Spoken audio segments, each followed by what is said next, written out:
Ang totoo talagang topic natin dito, Senado handa na sa impeachment ni Sara. May pasabog bukas sa COJ, kaya DDS nasa panic mode na. Tingnan natin dito. So bakit nasabi natin na nasa panic mode na? Kasi mga mabibigat na testimonya daw talaga bukas ang mangyayari. At sinabi na po ni Tito Sen na kung baga wala nang paligoy-ligoy pa. Pag dumating ang impeachment complaint, article of impeachment sa Senado, automatic sisimula na ang impeachment process. Okay? Sisimula na ang impeachment process kasi dyan na po maghaharap yung defense at saka yung prosecutor. Ang mga prosecutor, composed ng mga congressman yan. Sa bagay, 16 man ang abogado ni Sara sa impeachment niya. So, titingnan po natin. Shoutout sa inyong lahat. Huwag kalimutan mag-share, mag-like, at saka mag-subscribe. O, 77 pa lang ang mga nag-like. 77 pa lang, tapos 200 plus ang nanonood. Ano ba yan? More than kalahati ang hindi nag-likes. Siguro bukas po, Omega, mga siguro 9 to 10. 9 or 10 o'clock in the morning. Pag hindi ma-delayed grabe, inaaway na nila ngayon ang chairman ng Blue Ribbon Committee.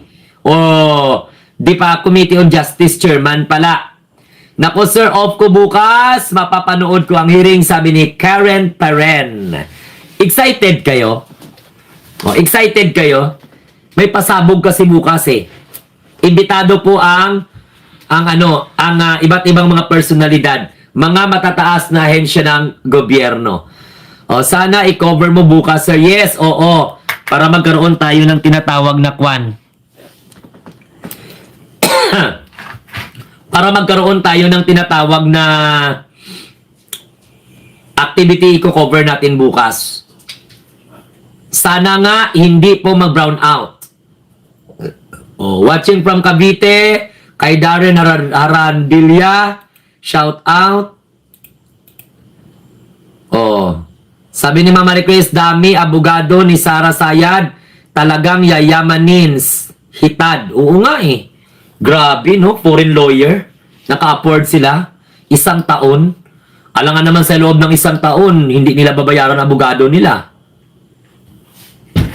Yes, excited Matcher Glenn. Madudurog si Fiona. Sabi ni Ma'am Lina Manahan. Malayong madaling araw na Anong malayong madaling araw na Ayusin Shinjuku. Next opinion, resume, good evening. Ayusin mo yung malayong madaling araw na since kay ganyan ang kawin magkwan, sipain kita. Bye! Good night sa'yo. Mga comment nyo, good evening kay Daisy Nelson. Magandang gabi. Now ngayon, ano po yung mga pasabog? That's what I'm waiting for tomorrow is the day of Sara to fall. Sabi, kaya nga siya daw ay ihulog ng langit. Bukas ihulog siya. 16 na abogado, tapos di sisipot. Naku. Hindi, nahiya lang siya mag-upo doon sa chamber. Nahiya lang si Sara Duterte mag-testify. Alam mo kung bakit? Mabibisto yung mga namana nila kay Sara. Jocelyn Torre, maayong gabi salamat. Bigyan natin to ng moderatorship. Yun, dong. Sino pa? Daisy Nelson, bigyan natin ng moderatorship.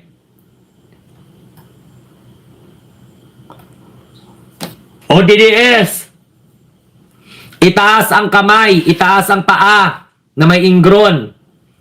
Sanda Makbak, abogado ni Sara. Correct. Wala lang daw siyang kakampi doon.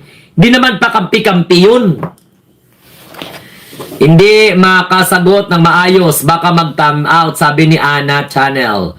Okay, kay Pidandan. Di po yan darating. Gusto niya nakaharap si Sentry at Ombudsman. Parang darating. Ang tanong, Gusto pa ba niya na makaharap si Senator Trillanes at saka ombudsman? Oh.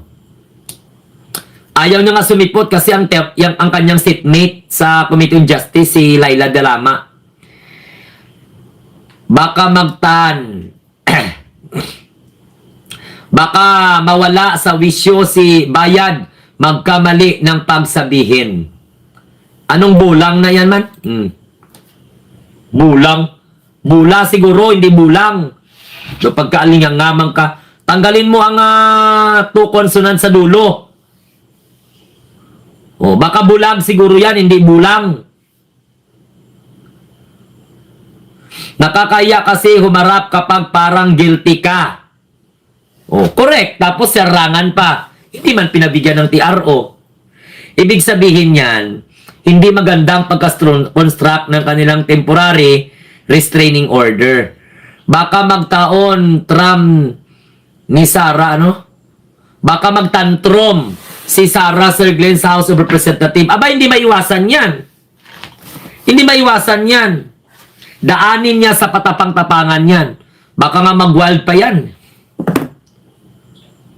Oh.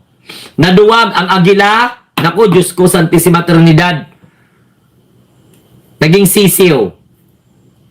Bulang kagapangpangan yung gago sa Ay, gago pala sa Tagalog. Ay, abaw Hindi naman ako masyadong tawaking gago. I-address nyo na ako. Baka pag nakarap si Senator Trillanes sa kalinya. Sa wakas po, ma-impeach na si Inday Sayad. Sabi ni Daisy. O ilang minuto na lamang ako magpapaalam ha sa inyo. Tsaka baka mamayang umaga mag-livestream ako. So pahinga na muna ako guys. Hanggang dito na lamang. 3 minuto na lamang ang natitira sa ating livestream. Huwag kalimutan mag-share, mag-like at saka subscribe. And don't forget to click the notification bell para lagi kayong updated sa kaganapan sa ating Munting Tinig channel. Ingatan nyo ang mga sarili nyo, mga Duterte-led supporters, kasi bukas manood kami ng hearing sa House of Representatives. Sana talaga ma-appoint si Sentry para mag-alboruto mga Duterte diehard supporters. Oh, sana talaga ma-appoint si Sentry para pag-alboruto mga DDS. Yan.